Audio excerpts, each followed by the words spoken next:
Hi everyone, Peter here from Flow High Performance, and in this video we're going to be creating a periodized annual training plan for team sport athletes on Microsoft Excel. So this is a very general plan that's going to be generic to any team sports, and we're going to plan the entire year, so basically the off-season, pre-season and in-season periods. So the first thing to note here with this template is that I have the months listed at the top: January, February, March, all the way to December, and the weeks here of the year, 1 to 52. Now these weeks correspond to the weeks here. So the date listed here is the first Monday of each week of the year, which corresponds to week 1, 2, 3, 4. Week 1 is the week of the 7th of January. Week 2 is the week of the 14th of January, etc. And these weeks here are these same weeks in this row here. The next thing we have is the competitions. So I've already filled this out. These are essentially the matches in the year. So this will be a prescribed fixture, and it's something that probably won't be known until the later stages of pre-season exactly what the fixture will be. But the sooner you know it, the better you can plan the year. So these three matches here are in the lightest yellow color, and these are pre-season friendly matches, so they're not actually competitive fixtures as part of the league. Whereas these matches here are basically competitive matches throughout the season. And I've color-coded these squares with lighter, darker, and very dark yellow in order to signify easy and hard, or less important and more important matches. So the darker the color, the more important the match is. For example, these at the end of the year could be semi-finals and finals if you have that in your league, or it could be very hard opponents, or opponents that are expecting to be hard. And that way we can plan the season to make sure we're in very good condition when we need to be, and if we don't need to be in peak condition at times where we're playing less difficult opponents or times we don't have as many matches, we may not need to be in absolute peak condition for those matches. The next column here, testing, which we will skip over and come back to that quickly after we go through the training phases. So we now know that these matches here are the season matches. So this section can be termed the in-season. And the next part we're going to input is the off-season. So after the season finishes, generally we want to give our athletes an extended break in order to recover physically and mentally from the entire year. So let's assume that 4 weeks will be enough of a time, and this is going to be our off-season, or part of our off-season. So this will be our pre-season. This might go nearly towards the end of the year, and then the last 2 weeks of the year may also be taken off by the athletes from the club or have no prescribed training from the club. This is due to this time of the year. Often people are going on holidays or spending time with family, and therefore, depending on the level of the club, this could be a good time to give the athletes no prescribed training. So these 4 weeks from the end of the year and the very start of the year. And from there, the rest is our pre-season leading into the season upcoming. And this season I've got listed here is more of a typical winter season for any team sport in the Southern Hemisphere, where the winter goes throughout June, July, and August. Whereas if it was a winter sport in Northern Hemisphere, the plan might need to start from around September and go all the way until April or something like that. And it doesn't matter too much, you just have to rearrange the dates and plan the year accordingly. So now that we've got the pre-season, off-season, and the in-season periods established, we can now set some dates that we might want to implement some testing periods. Starting here with the off-season, we may want to test the athletes, maybe not immediately at the start of the pre-season, but maybe the middle or the end of the pre-season, as the athletes have absolutely zero base if they haven't been training for 4 weeks. So there's no point really testing them because we know they're going to be at very low levels. So after a few weeks of training, maybe we want to give them a test to see where they're at. So we're going to mark the test in red. Then our second testing period may be again towards the end of preseason, so we can see over the entire preseason period how we have built our fitness up ready for the start of the season. The other period of time we probably want to test our athletes is towards the end of the season, maybe the last or second last week of the season, in order to see how we have maintained fitness throughout the season, or maintained performance. If we have maintained performance, that is, or if we've dropped off or increased. And we may also want to do a testing point somewhere during the season in order to see if our performance is maintaining, improving, or decreasing. And if it is decreasing, we can then adjust our training for the second half of the season. So let's put a testing period here where we don't have a match. We can now split our training phases into training blocks.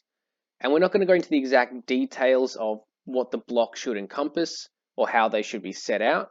But if we split our training up into 4 or 5 week blocks of training, it then makes it easier when we need to write the exact details of the program to simply look at where we are and which block we're in, and then write a 4 or 5 week training block from there. So let's now split this season up into training blocks.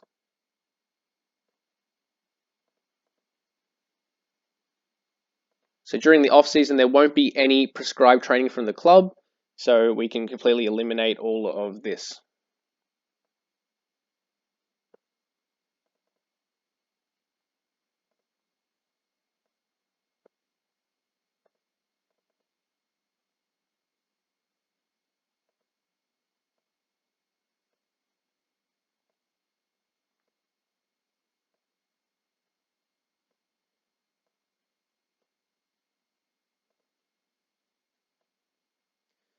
Okay, so now we're going to split the preseason up into 2 training blocks of 4 to 5 weeks long.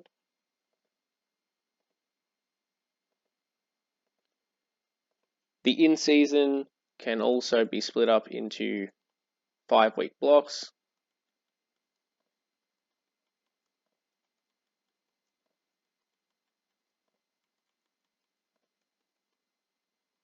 And the early preseason can be split up into 1 block as it's only 5 weeks long.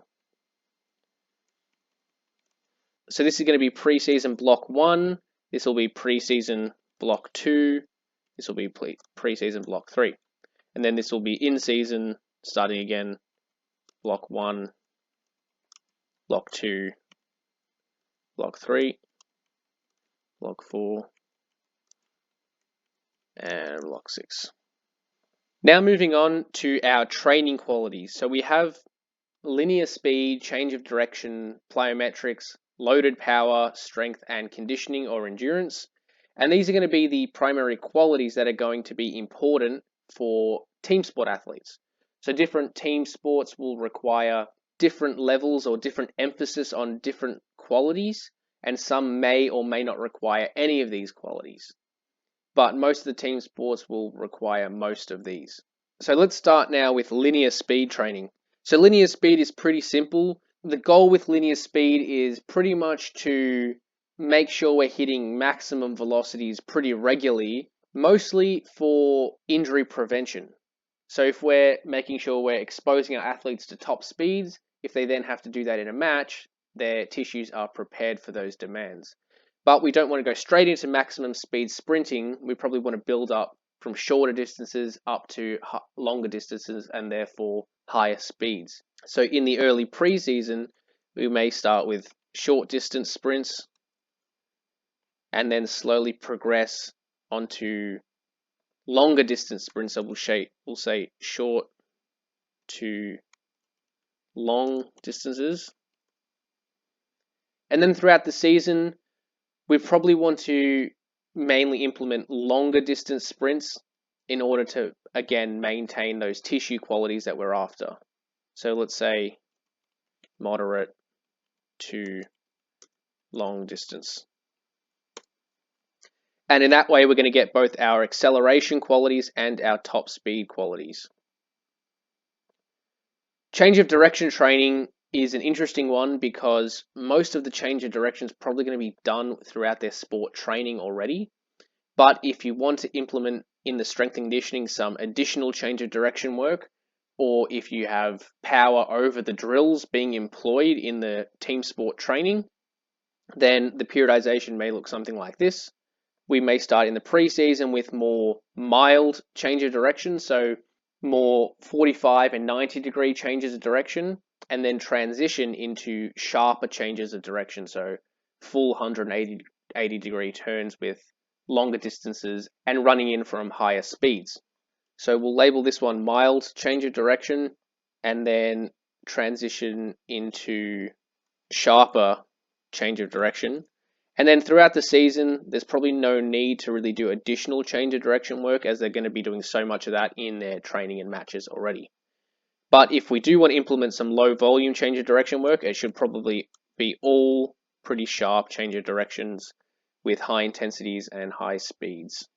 Plyometric training can be periodized by using weighted plyometrics earlier in the year, which is going to be a little bit less reliant on the elastic properties of the muscles and tendons, a little bit more reliant on the force quality since the weight is heavier. So we're not going to be able to move as fast, but we will be producing more force. So we'll start with weighted plyos, and then probably transition into unloaded plyometrics. And then throughout the season, we may perform either weighted or unweighted plyometrics, depending on where we are in the season. So the unloaded plyometrics are going to be more specific to the sport. So they're going to be used when we need to be more at our peak. So our first block here coming into the season may be using weighted plyos. And then we may go into unweighted plyos for this period here, where we have a few more important matches for the next two blocks.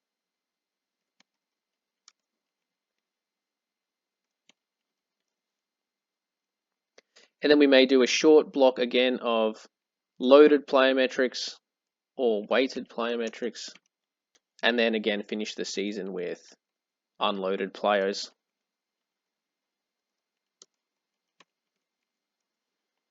And that way, when we need to be in good condition, we're using the qualities that are going to be more specific and have higher transfer. Loaded power training, we can pretty much split up into heavy loaded, moderate loaded, or light loaded power training in a similar fashion to the plyometrics, where the lighter the load of the power training, the more transfer and more specific it will have to performance, whereas the heavier load of the power training, the more force production required and the bigger base it's going to build. So we'll probably start with heavy power training, and then in the early pre-season, and then transition maybe to more moderate power training, moderate loaded power training, and then maybe towards the start of the season, where we need to be in pretty good condition because we're starting the season, we may do some lighter power training. Then again, we're basically going to periodize this so that when we need to be at our best, we use more specific methods, so lighter power training, and when we're not, we use more load. So this first block, we may go back to heavy power training, and then when we need to be in pretty good condition but not our best, we might do moderate power training. And then again, here we don't really need to be, we don't have many important matches coming up, so we may do some heavy power training again, going into moderate power, and then finally we may do two blocks of light loaded power training where we need to really be in good condition. So in terms of strength training, we basically have high repetition strength we can do and low repetition strength, where high repetition strength is going to be with lighter loads and therefore be a little bit more hypertrophy oriented and get some structural adaptations, whereas the heavy strength training is going to really transfer better to sport performance and work on those neural adaptations for maximum force output. So in the early preseason, we're probably going to do more high rep strength, and the closer we need to be at our best, the lower the reps we'll get. So we may go from high reps to moderate reps, and then going to the start of the season, we may want to be in good condition, so we'll do some low rep work. And again, we'll follow a similar trend. We'll probably go back to high reps,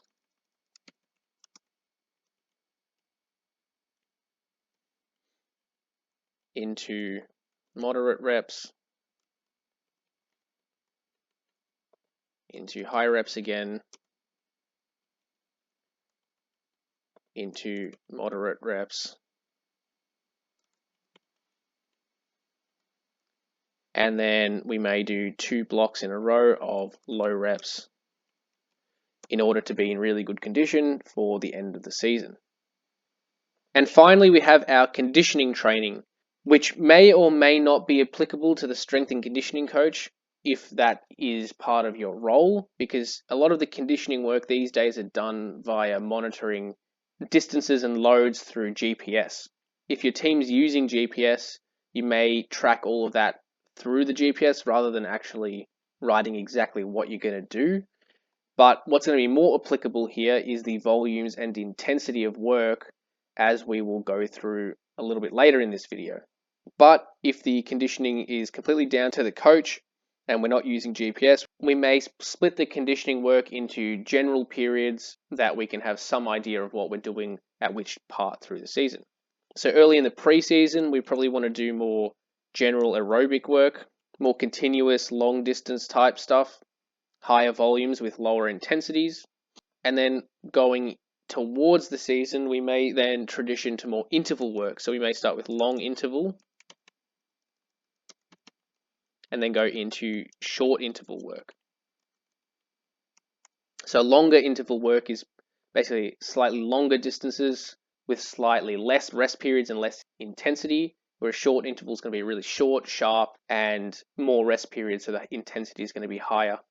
Then throughout the year, if we need to do additional aerobic or conditioning work that is not covered by the sport practice itself, which is unlikely, we may again split it up in a similar fashion where we're doing more general aerobic going into long interval, short interval when we need to be in good condition because it's most specific. And then if we need to do any additional work at this period of time, it may be short interval. And that way, our conditioning work as well is going to be split up into the most specific and most general parts at relevant times.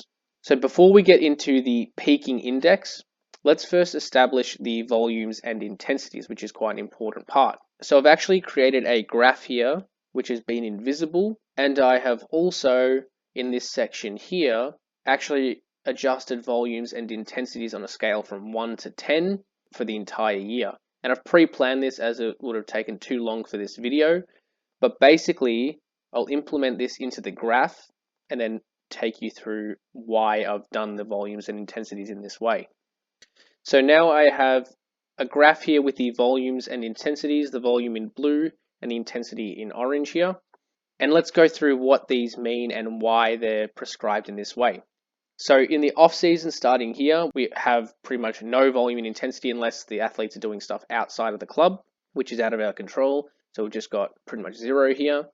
Then coming into the preseason, we have the volumes gradually increasing, which is the primary component we want to increase because we're coming off a very low base as we haven't done any training for 4 weeks. And the intensity is also gradually rising up in order to get us accustomed to the intensity of training that's going to come. But basically, the primary goal here is to get the volume ramping up while the intensity sort of just needs to be at a moderate level. Then again, in the off season, we have no training. And once again, the volume is then ramping up even more until we get to the start of the season, while the intensity is sort of ramped up and then sort of maintaining at a moderate level. So then as we hit the start of the season, the volume will probably start to go down a little bit in order to freshen us up for this part of the season when we need to be in pretty decent condition. And the intensity is slowly rising up as well. Once we've gotten through this fairly difficult part of the start of the season, we may then have the volume slowly ramping up a little bit again and getting to a peak that's not quite at the same level as we were in the late preseason, but still at quite a high level in order to make sure we're not losing any fitness adaptations. And simultaneously, the intensity may come down a little bit in order to allow adequate recovery. So we're probably not going to be in the absolute best condition at this point here compared to this point here when the intensity is high and the volume is lower. But then once we've sort of established some more fitness adaptations, we then may drop volume off even more towards the end of the season when we need to be in really good condition and the intensity really ramps up to maximum levels here.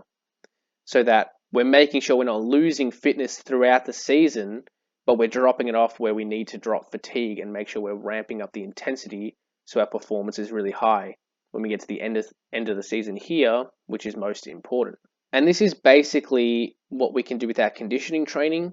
We can make sure by monitoring via volumes or by GPS or however it is that we're sort of ramping up the volumes or the distances in this case at appropriate times and making sure the average speeds are going to be appropriate at relevant times as well. So for example, in the late preseason, we may want to make sure we're hitting high distances and the intensity is probably not going to be quite as high because the distances are going to be more. Whereas this point here, we want to make sure we're going to be really short, sharp, and very fast with slightly lower distances or volumes. So now we can finish this off by having a rough peaking index, which is basically going to be a guide of what condition we're going to be at what point of time during the year, based on the qualities that we're training and also the volumes and intensities. So in the off season, we're not going to be in good condition, so we're going to rank that as a 9.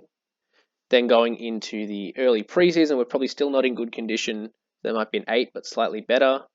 Then a 9 again in the off season. And then as we get closer to the season, we're going to start to be in better condition here. So we're going to go 7, 6, and then we may be we're in slightly better condition here. So maybe a 4, a 2. So we're getting into good condition here because our intensity is high and our volume is pretty low.